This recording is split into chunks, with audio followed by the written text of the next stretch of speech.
All right, so we just talked about how 157 Republicans in the House voted no on gay marriage.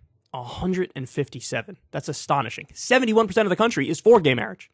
They said, I don't care. I'm going to kowtow to my extremist evangelical fundamentalist base. Or I actually believe that gay people are inferior and shouldn't have equal rights. Whatever the reasoning is, I don't care. It's stupid, it's dumb, it's wrong. Well, now, look at this. Almost every House Republican just voted against protecting the right to contraception. So for those of you who don't know why there's a vote on this, well, when the Supreme Court threw out Roe versus Wade, there were a number of other cases that were brought up as, maybe we should throw this one out next. Clarence Thomas wrote it in his opinion.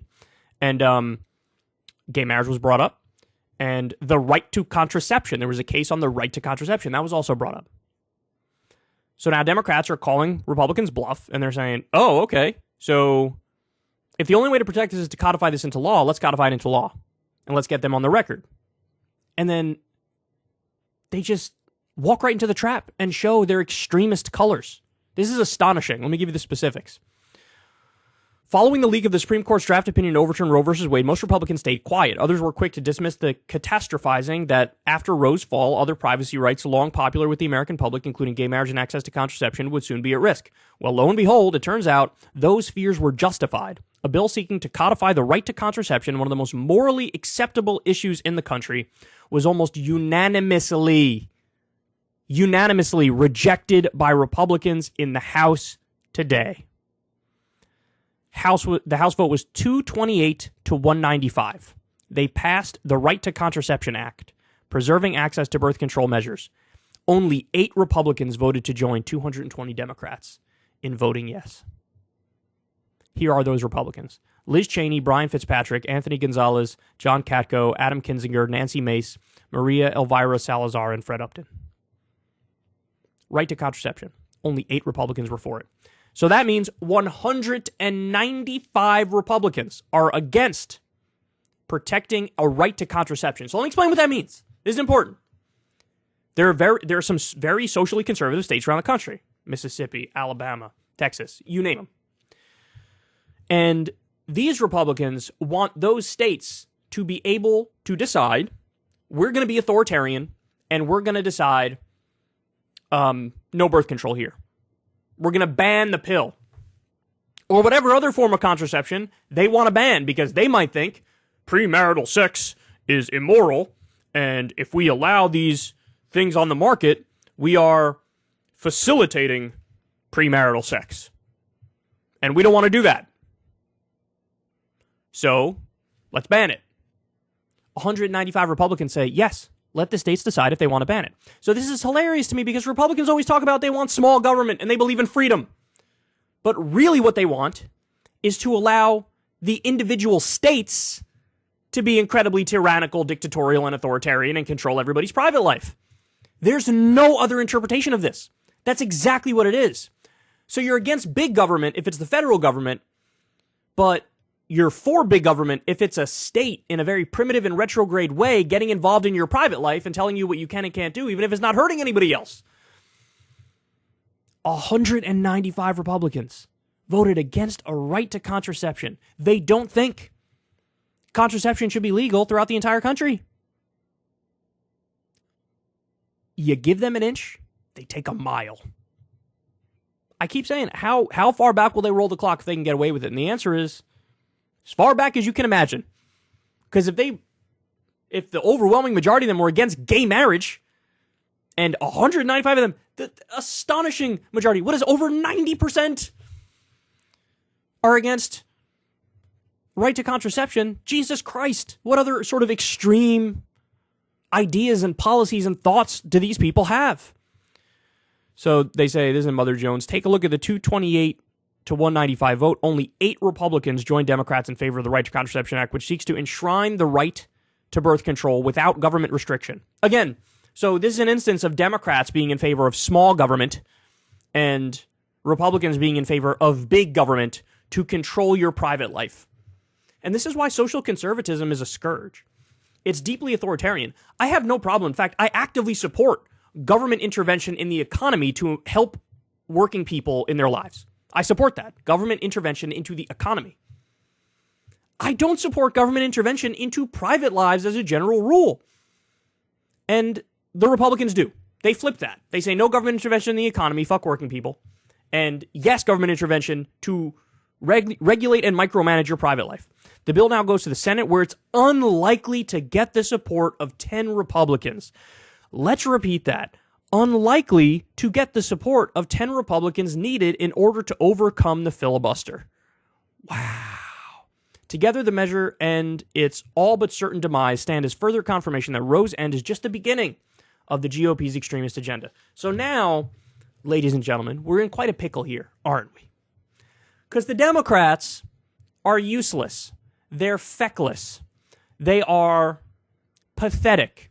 They can't get any of their agenda through, and they don't even really care that they can't get it through. In fact, right now they're propping up extremist Republican candidates because they think they'll be easier to beat. Because they think we're not doing anything, so we have to make them look as unappealing as possible.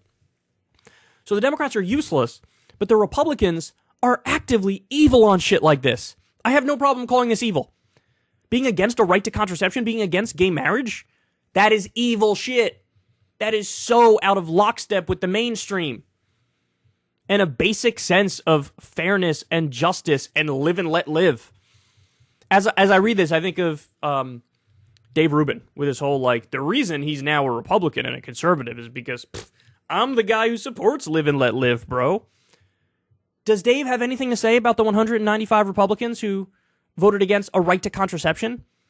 Does Dave have anything to say about the 157 Republicans who voted against gay marriage when he is gay married? And these are the people, no pun intended, that he's now in bed with? Look, this issue, so the overwhelming majority of Republicans in the House voting against gay marriage, and 195 of them, an even bigger majority voting against contraception, this isn't getting the coverage that it deserves. This isn't getting the conversation that it deserves. Because oftentimes, people, lose their minds on the battlefield of the culture war, and they argue over whatever the viral video of the day is, what have you. But here's an issue of a culture war issue that is actually super substantive and real, because they're coming to change some very basic policies that we all take for granted. And I hear fucking crickets. And mainstream media is so useless, I don't hear them talking about this that much. I was on vacation, and I see these two stories pop up. Republicans against gay marriage, Republicans against right to contraception, and it's fucking crickets. It's crickets. Why is it crickets?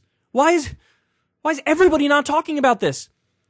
This is where you put the breaking news banner on the screen on CNN and you talk about it for 5 days straight or 10 days straight. This is where every independent new media outlet, left, center, right, whatever, does anybody support this? Even of all the right-wing new media outlets, most of them are not evangelical Christian and fundamentalist and this flavor of authoritarian. Why is everybody talking about this? Everybody should be talking about this. I'm astonished that more people aren't talking about this. Man, and look, so now the question is, we have a midterm election coming up. How are Americans going to vote?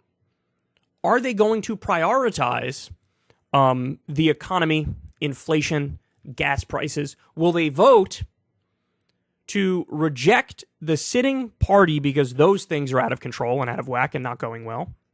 Or will they say, well, hold on, might not like the Democrats and they're doing a terrible job, but when it comes to these social issues, Republicans are rolling back the clock so much that I can't actively vote for these deep authoritarians? What are they going to do? I don't know. But it's a terrifying prospect either way. Man, this is rough.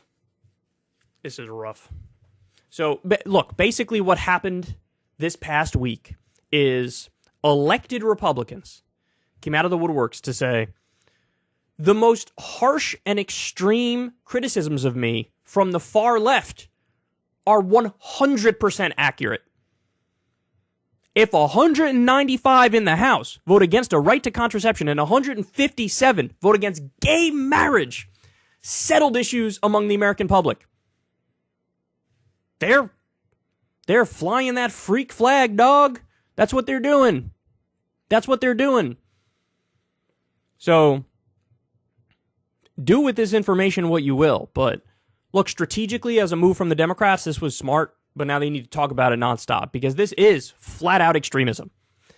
The social conservatism of the Republican Party and the elected officials hasn't moved an inch in the right direction since, like, I don't know, you tell me, the 1970s?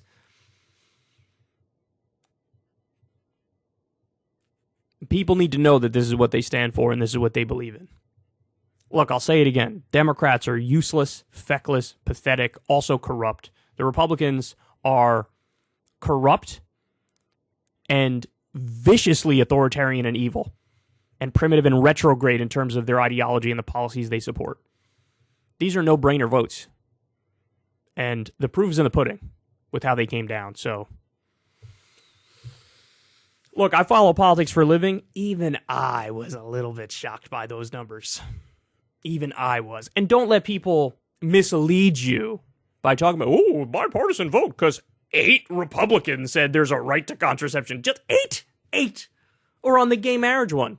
Oh, bipartisan. There were 47 Republicans that voted for gay marriage. And how many voted against it? 157. So what's the saying? Don't miss. I like to say don't miss the forest through the trees. I think it's don't miss the forest for the trees. Whatever. You get the point. Keep your eye on the ball, because they're telling on themselves here. If you want to see me and Crystal Ball interview legends like Noam Chomsky, Cornel West, and more, subscribe to Crystal, Kyle, and Friends on Substack.